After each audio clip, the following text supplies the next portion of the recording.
Nous sommes repartis pour un nouveau direct, un nouveau podcast live. Merci de nous retrouver jour après jour, ce lundi 22 juin. Alors on est le 22 juin, mardi 22 juin. Ça concerne l'Union européenne, on en discute. La reconnaissance faciale, les caméras de surveillance. Bonjour vous tous, pensez bien, vous pouvez nous retrouver sur le Bonjour la base, sur Spotify, SoundCloud, l'Apple Podcast. Alors, pour ce qui nous concerne ce jour, on en est avec une nouvelle lettre qui a été donc écrite par des, par des organisations de la société civile à travers le monde, 175 organisations. Je viens vous retrouver là où vous êtes. On va discuter de ce qui pourrait se passer en France, en Europe plutôt, en France aussi, par rapport à tout ça. Bonjour Sophie. Bonjour vous tous, là où vous êtes, sur des lives, mais pas seulement, également sur YouTube, Facebook, Twitch, VK et consorts. On est sur un podcast, ça s'enregistre, vous avez du son, vous avez la possibilité justement d'écouter un petit peu ce que je vous dis, mais également de positionner vos commentaires sur un direct, celui qui vous sied. Pour ce qui concerne Facebook, je viens voir si vous êtes en présence. Je fais une petite mise à jour, enfin j'actualise la page. Vous êtes là. Réjeanne, Kit, Sally, Pascal, Béatrix, bonjour vous. Merci de vous positionner, merci d'être présent sur ce direct. Alors, pour ce qui nous concerne, je vous disais, 175 organisations de la société civile à travers le monde ont écrit aux Nations Unies pour demander une interdiction mondiale de la reconnaissance biométrique. Leur inquiétude provient d'une inflation de ces systèmes de surveillance à travers le monde et des dérives liberticides qu'ils produisent. Au-delà de la seule reconnaissance faciale, les systèmes de surveillance biométrique préoccupent depuis plusieurs années les défenseurs des droits humains. On peut penser à la Chine avec ses plus de 400 millions de caméras intelligentes qui inquiètent jusqu'aux instances de l'Union européenne. On a déjà parlé justement des algorithmes de répression du gouvernement chinois. Pour ce qui concerne la surveillance biométrique, alors la biométrie est la science qui porte sur l'analyse des caractéristiques physiques ou comportementales propres à chaque individu. La biométrie signifie de façon simplifiée la mesure du corps humain. Une surveillance de masse biométrique utilise des technologies numériques automatiques par intelligence artificielle pour la reconnaissance de caractéristiques physiques ou comportementales des personnes présentes dans les lieux publics, à des fins d'identification ou de prévention des risques. La reconnaissance faciale par caméra de rue est la surveillance biométrique la plus connue. Donc, on est parti pour 175 organisations de la société civile qui ont donc écrit aux Nations Unies pour demander une interdiction mondiale de la reconnaissance biométrique. Et ça concerne le plus souvent ce que vous connaissez déjà, la reconnaissance faciale. Ils précisent, puisqu'ils ont donc lancé une lettre, nous avons vu des technologies de reconnaissance faciale et de reconnaissance biométrique à distance utilisées pour permettre une litanie de violations des droits humains en Chine, aux États-Unis, en Russie, en Angleterre, en Ouganda, au Kenya, en Slovénie, au Myanmar, aux Émirats arabes unis, en Israël et en Inde. La surveillance des manifestants et des civils a porté atteinte au droit à la vie privée et à la liberté de réunion et d'association. Donc vous avez cette surveillance biométrique dans l'espace public qui est devenue un problème mondial, sans véritable régulation, il faut le préciser. L'Union européenne a donc décidé d'encadrer ces types de dispositifs à l'aide de nouvelles règles sur l'intelligence artificielle. Les organisations de défense des libertés estiment que ces propositions offrent la possibilité d'une surveillance policière, jusque-là interdite par le droit européen. Dites-moi ce que vous en pensez, c'est un sujet d'actualité en rapport avec ce qui a pu se passer hier soir en fin de journée justement par rapport au 21 juin. Il n'y a pas de notif sur YouYou, peu importe. Passez outre les notifications, vous savez ce que je fais, ça fait plus de 5 ans que je diffuse. Si le notif ne fonctionne pas, vérifiez si vous êtes abonné. Et si elle ne fonctionne pas, c'est peut-être à dessein. Et il n'y a pas forcément besoin de vous en faire un. Voilà. Bonjour Nadia, bonjour Laura, Didier, bonjour Nour. Il est important de comprendre que vous êtes surveillé et qu'on est sur une surveillance biométrique pour savoir si il s'agit de vous, si vous êtes présent ou pas du tout. Non mais après, je sais de vous rassurer, il n'y a pas de notif, vous pouvez vérifier les notifs. Et si jamais vous n'en recevez plus, il y a sur Facebook des personnes qui en reçoivent, mais qui ne peuvent pas accéder au direct. Il y a des mesures qui sont prises à dessein. Et je le reprécise, je ne vais pas vous en faire un. Alors, je viens vous lire là où vous êtes. Il est important justement de comprendre ce qui existe. Bonjour vous tous, on parle justement de l'Union européenne qui pourrait autoriser la surveillance biométrique. Elle souhaite prendre des mesures, l'Europe, et on pourrait tous en être tributaires de par cette façon. Finalement, quand vous constatez ce qui peut se passer en France, il y a un gros budget qui a été mis sur les drones récemment, les drones, ces petits appareils que vous ne voyez pas forcément au-dessus de vos têtes et qui justement sont avec des pilotes en déportés. Les pilotes ne sont pas dans les drones, sinon ça ne s'appellerait pas des drones. On est avec des pilotes de drones et des personnes qui, au-dessus du sol, peuvent beaucoup mieux vous filmer à distance. C'est important de le comprendre. Bonjour Georgia, Myriam, Marc, Circe. Bonjour RMS. Bonjour vous tous.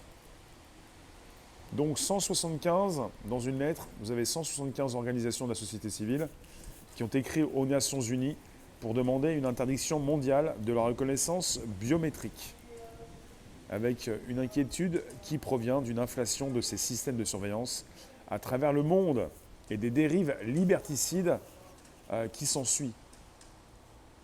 Voilà, ça concerne justement tout ce qui peut les inquiéter, vous inquiéter quand vous sortez de chez vous. Vous avez la surveillance des manifestants et des civils. Il le précise, qui a porté atteinte au droit à la vie privée et à la liberté de réunion et d'association. Pour ce qui nous concerne en ce moment, plus de 10 personnes, c'est interdit en France. Vous ne pouvez pas sortir à plus de 10. Et vous avez hier donc des policiers qui sont partis à la chasse à ceux qui voulaient faire la fête pour le 21 juin donc 2021. Il faut le comprendre, puisque certains ne comprennent pas pourquoi la police part à la chasse de ceux qui font la fête. Parce qu'on est dans un état d'urgence sanitaire et que c'est limité à 10 personnes. Après, au-delà de tout ça, vous avez également des caméras qui peuvent vous filmer pour savoir ce que vous faites. Alors, aucun parti politique ne signe cette lettre à l'Union européenne. Bonjour Luc. Ce qui est absolument important, ce qu'il est important de préciser, ce sont ces associations, organisations de la société civile. On parle aussi de... Alors attendez. Les défenseurs des droits humains qui signent les premiers une alarme, quoi. C'est le signal d'alarme qui est... il faut une régulation, mais une régulation qui justement respecte, comme il le précise, le droit à la vie privée et à la liberté de réunion et d'association. Parce qu'on peut se poser des questions en rapport avec ce que nous vivons. Donc pour l'instant, c'est très spécial, je ne veux pas y revenir. On parle de dérive en règle générale depuis l'arrivée des caméras de surveillance et certainement de l'installation de ces intelligences artificielles et de cette reconnaissance faciale. Je vous le reprécise, la biométrie est la science qui porte sur l'analyse des caractéristiques physiques ou comportementales propres à chaque individu. La biométrie signifie de façon simplifiée la mesure du corps humain. Une surveillance de masse biométrique utilise des technologies numériques automatiques par intelligence artificielle pour la reconnaissance de caractéristiques physiques ou comportementales des personnes présentes dans les lieux publics, à des fins d'identification ou de prévention des risques. La reconnaissance faciale par caméra de rue est la surveillance biométrique la plus connue. Donc on nous précise justement, pour ce qui concerne la biométrie, voilà, on analyse toutes ces personnes présentes dans les lieux publics à des fins d'identification ou de prévention des risques. C'est là où, justement, parfois, la quadrature du net, ces organisations, en tout cas de la société civile, et également ces défenseurs des droits humains peuvent intervenir pour juger qu'il faut peut-être mettre le haut là jusqu'à, comme il le précise, peut-être interdire la biométrie, interdire la reconnaissance faciale.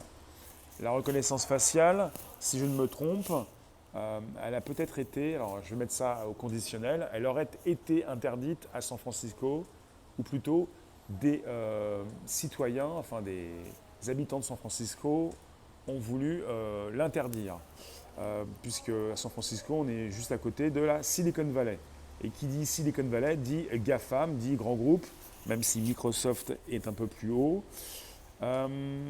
Bonjour vous tous, bonjour Odile, bonjour les rooms. Si vous avez quelque chose à préciser, il est important de le faire maintenant. On est parti pour évoquer justement la reconnaissance faciale. Surveillance, reconnaissance faciale, avec la proposition de caméra, celle que vous avez même vous avez oublié qu'elles étaient en présence. On est entouré de caméras un petit peu partout, on les a oubliées, et finalement elles sont devenues intelligentes. Et comme elles sont devenues intelligentes, elles sont en capacité de vous reconnaître, savoir qui vous êtes quand vous traversez une rue, savoir que vous étiez à tel instant dans telle rue, pour savoir que vous êtes dans une autre rue, dans un autre moment. C'est-à-dire, on peut savoir où vous sortez, où vous entrez. Vous êtes comme dans un laboratoire. Catherine, Sally, bonjour. Vous êtes comme dans un laboratoire, on sait ce que vous faites. Et je ne sais pas si vous en êtes conscient, je l'ai précisé sur différents directs en mode podcast déjà. On est avec des drones qui peuvent vous filmer. Il n'y a pas que des caméras de rue, comme le précisent ces organisations civiles qui défendent vos droits à la vie privée. On est avec des drones, on est avec des ballons aussi, et également des satellites. Tout ce qui permet à ces caméras de vous identifier le plus rapidement possible. Ce qui se passe depuis quelques mois, ce que nous retrouvons à partir de la Chine, qui nous met en avant ces différentes technologies, c'est que nous entrons non seulement dans le sans contact, mais nous entrons dans un monde ultra connecté où c'est du temps réel, où on peut vous identifier, en tout cas déjà en Chine, après ce qu'ils nous ont déjà proposé, différentes vidéos circulent sur Internet, en moins de 3 secondes, on peut savoir qui vous êtes, en moins de 3 secondes. Ça concerne le temps réel, pas simplement des caméras qui vont enregistrer quelque chose dans la rue, pour ensuite avoir des personnes qui vont faire des recherches sur leur ordinateur, pour savoir où vous étiez, comme dans certains films, à tel instant.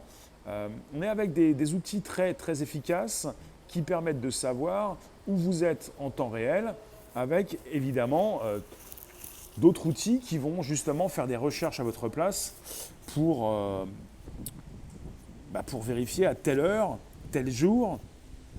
Il faut bien donc aller faire des recherches par rapport à quelque chose. On ne va pas aller faire des recherches en faisant des recherches manuelles, à la main, en consultant toutes les bandes. Je pense qu'on est tous remplis d'un imaginaire, on est reparti sur des idées, sur des vidéos qu'on a pu voir, et même des films. Vous n'allez pas récupérer des bandes, vous tapez des VHS, regarder des DVD, du matin jusqu'au soir pour voir s'il y a quelqu'un qui passe dans la rue. On est sur beaucoup plus que ça. On est avec des caméras qui vous filment, des caméras qui vous enregistrent, pas forcément des caméras, mais tout le dispositif, et une possibilité justement de taper des mots-clés dans un moteur de recherche privé qui permet de savoir à tel instant si vous êtes présent. C'est beaucoup plus élaboré. Vous n'êtes pas en face de personnes qui vont analyser des bandes ou récupérer un petit peu ce qui a été enregistré pendant 2-3 jours, par exemple. Bonjour Zuzu, bonjour Retourne, bonjour vous tous. Si je vous vois, je vous lis. On est parti sur différentes plateformes et je vous parle de reconnaissance faciale. Il est important de comprendre qu'on est avec des outils qui permettent d'enregistrer du matin jusqu'au soir, même la nuit, une ville tout entière. Vous avez des tests qui ont été déjà réalisés aux États-Unis, dans certaines villes, et qui permettent de comprendre qu'on peut désormais filmer, enregistrer par vidéo une ville tout entière. On fait du bout à bout. Ce qui fait qu'on sait quand vous sortez, quand vous entrez, on peut aller zoomer dans différents coins, dans différentes rues. On peut tout savoir comme dans une boîte où on met une souris avec différents couloirs. On peut tout filmer, tout enregistrer. Et c'est là où ça peut vous poser un problème. pour ceux qui justement veulent se mettre des cagoules, veulent changer de coiffure peut-être. Il est important de le comprendre puisque parfois on est souvent, parce que là je vous lis un article, on est souvent avec ces 175 organisations de la société civile qui veulent demander aux États-Unis, aux Nations Unies, une interdiction mondiale de la reconnaissance biométrique. On parle de ces systèmes de surveillance à travers le monde et des dérives liberticides qu'ils produisent, mais on parle également souvent de caméras intelligentes ou de caméras de rue. La reconnaissance faciale par caméra de rue est la surveillance biométrique la plus connue. Mais ce n'est pas forcément celle qui est utilisée à 100%. Donc là, on est parti avec des caméras, mais il n'y a pas que des caméras de rue, il y a des caméras sur tout support, satellites, drones, ballons, pas mal de choses qui permettent, puis avions aussi, mais des gros drones, des drones assez importants, des drones en géostationnaire qui permettent de filmer du matin jusqu'au soir. Vous avez le conseil municipal de Boston aux États-Unis qui a voté à l'unanimité pour interdire l'utilisation de la technologie de reconnaissance faciale en juin 2020. Cette défiance envers cette technologie aux États-Unis est motivée à la fois par des problèmes de confidentialité ainsi que la démonstration scientifique que les systèmes actuels de reconnaissance faciale sont plus susceptibles de se tromper lors de l'identification des personnes à la peau plus foncée. On a déjà eu ça comme problème. Les outils ne sont pas efficaces. Je pense qu'on pourra leur démontrer que les outils se mettent à jour et que les outils ne vont pas forcément se tromper quand vous avez une peau plus foncée dans le futur. On est face à des outils. Je pense que ça ne va pas tenir très longtemps cette idée de systèmes qui se trompent, puisqu'on peut les mettre au point, qui sont régulièrement mis au point, et qu'on les mette à jour et qui fonctionnent de mieux en mieux. Mais bon, pour certains coins, pour certaines villes, Odile, Rémi, objectif sécuritaire. La caméra va jamais aller récupérer votre sac si vous vous faites voler votre sac. L'objectif sécuritaire. Après, on a des décisions politiques. Ça me fait un peu sourire. Si on veut venir vous chercher, on peut venir vous chercher. Il y a pas mal de personnes, on sait ce qu'elles font. C'est pas pour autant qu'elles sont en prison. L'objectif sécuritaire, ça dépend de ce que l'on fait des outils. On a des outils qui nous permettent de savoir un petit peu qui fait quoi, mais finalement, si ces outils ne sont pas utilisés comme il le faut, on ne pourra pas forcément venir vous chercher si on ne veut pas venir vous chercher. Je ne sais pas quoi vous dire par rapport à l'objectif sécuritaire. Alors, Karen, tu nous dis, moi, bossant à 4h30 du matin, personne dans les rues, les caméras me voient et savent exactement où je vais, où je suis. Je suis dans une ville de 62 000 habitants et les FDO savent très bien qui est qui. Il y a une salle de contrôle avec toutes les caméras de la ville et des humains qui regardent s'il y a des trucs louches dans les rues. Oui.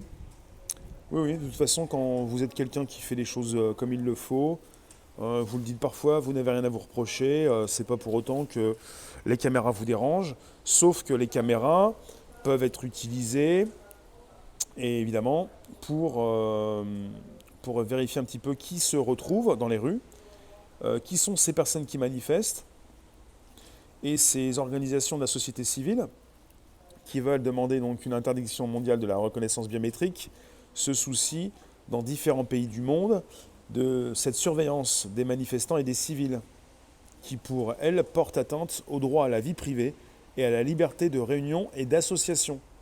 Voilà pourquoi elles, justement, elles veulent saisir les Nations Unies. C'est important de comprendre justement pourquoi elles le font. Le clos et l'historique de ces caméras est stocké dans un cloud pour faire un film de ma présence à vie devant les caméras. Je demanderai à qui ? Peut-être à la municipalité, aux différentes municipalités là où vous êtes, si vous voulez récupérer les images de vous-même quand vous sortez, quand vous entrez. Passez des portes, des portiques, tout en bas de gens. Alors, chapeau avec protection rajouté à l'intérieur en alu masqué. Toute technologie, quelle qu'elle soit, même anodine, peut se révéler délétère dans les mains de malveillants. Après, je vais vous dire, peu importe ce qu'on sort comme mot, je ne pense pas aux malveillants ou aux bienveillants. C'est pas ça le souci. On n'est pas parti vers un monde de malveillants ou de bienveillants. On est parti dans un monde de surveillance totale et absolue, où on sait ce que vous faites, qui vous êtes, et on est parti avec une surveillance quand vous vous retrouvez.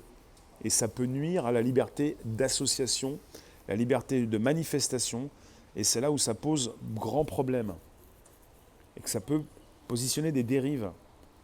On est sur des outils qui n'ont pas de bienveillance ou de malveillance, avec des êtres humains qui, peut-être au départ, n'ont pas forcément envie de vous nuire, mais on installe, au final, ça concerne différents politiques, différentes, comment dire, ça concerne 2021, mais ça pourra concerner 2022, 2023, 2024, et puis différentes politiques, différents gouvernements, je voulais dire, et puis peu importe que ce soit malveillant ou bienveillant, on est au-dessus de tout ça, ça installe une technologie qui reste, les caméras dans nos villes restent, on les met à jour, c'est très logique, elles deviennent intelligentes avec tout un système qui leur permet, qui permet à ces personnes qui mettent en place ces outils de mieux savoir un petit peu qui passe ici, qui passe par là.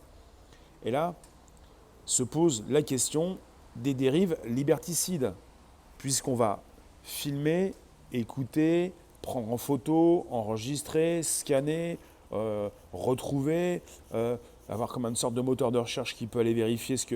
Après, se pose la question, pendant combien de temps sont stockées les informations? Parce que quelque part, il y a aussi le stockage des informations dans un hébergement, dans un cloud, et quelque part, pendant combien de temps sont enregistrées ces informations? Est-ce qu'elles sont enregistrées dans un hébergement sécurisé? L'approche française est centralisée. Il n'y a pas de blockchain, il n'y a pas de sécurité absolue, puisqu'on ne décide pas en France d'avoir une approche décentralisée. On décide d'avoir une protection minimale. Donc on est dans un open bar. On est donc on entre comme dans un moulin. Donc quelque part, quand vous enregistrez des données, se pose la question de la confidentialité des données qui sont enregistrées.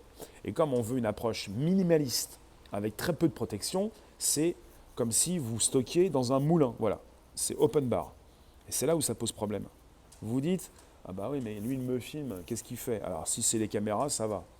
Bah, c'est pas mieux. Alors, Floyd, on ne surveille pas les réseaux pédophiles, les dérives sectaires, les ventes d'armes douteuses, les ingérences des pays puissants chez les moins puissants, les cotes offshore. Floyd, ce que tu me dis, c'est pas faux, c'est vrai. C'est important. On surveille tout. C'est ce que je vous dis. On ne peut pas dire que c'est bienveillant ou malveillant. Tout est surveillé.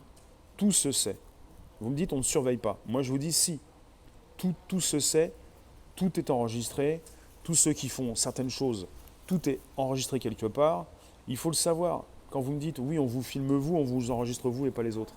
On enregistre tout le monde. Et ce que vous faites, si jamais vous commencez à être un petit peu visible, on sait tout de vous. Il faut le savoir. Il faut arrêter de penser qu'on va enregistrer la personne de la rue, mais pas ceux qui ne sortent pas. On sort tous dans la rue. Je ne sais pas si cet exemple est probant. Mais... Bon alors, si tu me parles de ce que tu me mets devant la bouche, ce n'est pas le sujet. Je vous parle d'une surveillance biométrique, d'une reconnaissance faciale. Ça concerne tout le monde. Ça concerne ceux qui sortent, ceux qui ne sortent pas. Parce que là, ils viennent me dire, on ne surveille pas ceux qui font des trafics. Tout est enregistré de toutes parts. Ce n'est pas parce que vous n'avez pas la source, vous n'avez pas le résultat, que ce n'est pas enregistré. Et je n'ai pas envie de traiter d'un sujet différent, je vais m'arrêter là. Sinon, je pourrais partir plus loin, beaucoup plus loin, et ce n'est pas ce que je souhaite. Dans cette société de technologie de plus en plus évidente, on enregistre tout. Et tout peut se savoir. Ça dépend avec qui vous travaillez, quel est votre métier. Alors ici, j'arrive pas à vous retrouver sur des lives, je vais vous retrouver sur YouTube. Toi, tu me dis, un ami me disait que à partir d'un drone, il pouvait voir un pouce sur la tête d'un mec. On peut vérifier votre identité à partir d'un drone. On peut savoir qui vous êtes à partir d'un drone. Merci d'être présent jour après jour sur différentes plateformes. Et pour ceux qui s'ambiancent, merci d'être présent. Vous pouvez vous abonner au Bonjour la Base sur Spotify, SoundCloud, l'Apple Podcast. Mais pas seulement, vous pouvez nous retrouver sur Telegram, Réservoir Live. Parce que certains s'inquiètent, on ne va pas non plus aller traquer tous ceux qui font du mal. Ce sont des décisions politiques, parfois, qui entrent en jeu ou pas du tout, pour certaines choses. Ce n'est pas parce que vous avez des caméras que les caméras vont physiquement arrêter un malfaisant. Mais les caméras peuvent servir justement à identifier certaines personnes.